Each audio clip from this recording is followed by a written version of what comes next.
S1 की fusion surgery क्या होती है। L5S1 हमारे कमर का सबसे नीचे का भाग होता है। जो सबसे नीचे का मणका है उस जगह को हम L5S1 डिस्क स्पेस कहते हैं। तो अगर उसमें हमें फ्यूजन सर्जरी करनी है तो उसके इंडिकेशंस या किन पेशेंट्स में हम वो सर्जरी करते हैं पहले जानना ज़रूरी है। हम ट्यूमर या इन्फेक्शंस के केस में ये सर्जरी करते हैं। किसी को चोट लग गई है, फ्रैक्चर हो गया है, तब इस सर्जरी की ज़रूरत पड़ सकती है।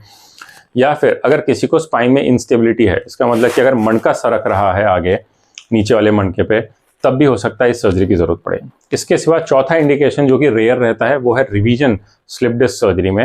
मतलब अगर पहले एक बार स्लिप डिस्क सर्जरी हो चुकी है, उसका डिस्क दोबारा बाहर आ गई है या फिर मणकों के बीच में अब नॉर्मल मूवमेंट शुरू हो गया है, तब भी हमको इस टी-लिफ सर्जरी की या फिर L5S1 fixation and fusion surgery की ज़रूरत पड़ती है।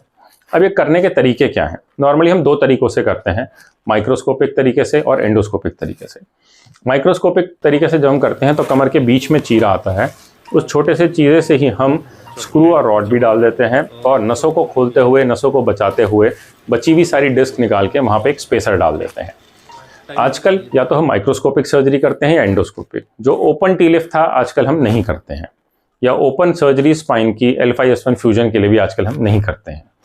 एंडोस्कोपिक तरीके से जब हम करते हैं तो चीरा जो है कमर के साइड में आता है, कमर के बीचों बीच चीरा नहीं आता, साइड में ही हम ट्यूब्स डाल के उसके थ्रू सर्जरी करते हैं। उसी के थ्रू स्क्रू भी डाल लेते हैं, उसी के थ्रू रॉड भी डाल लेते हैं और केज डाल के हम ये सर्जरी पूरी कर लेते हैं। तो अगर हम एंडोस्कोपिक तरीके से करें या माइक्रोस्कोपिक तरीके से करें, रिजल्ट्स बहुत ही अच्छे हैं। अगर सही कारण से सर्जरी करी है तो मरीज का कमर का दर्द, पैर का दर्द तुरंत ही चला जाता है।